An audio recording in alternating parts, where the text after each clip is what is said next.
Is it just me, or do you also think affordable shoes nowadays don't last more than a year?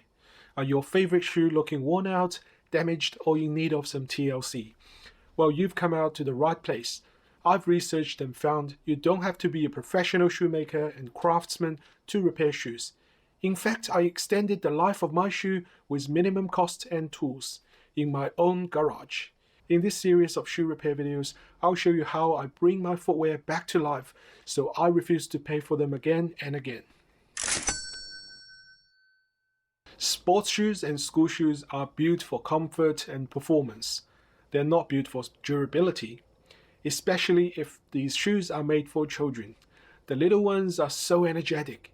They literally chew through a pair of shoes every 3 months, and I had to keep replacing them.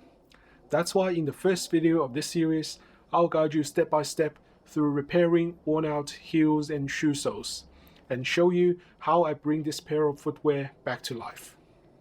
If you have an overly crowded men's shed like me, you already have all the tools needed to complete this job.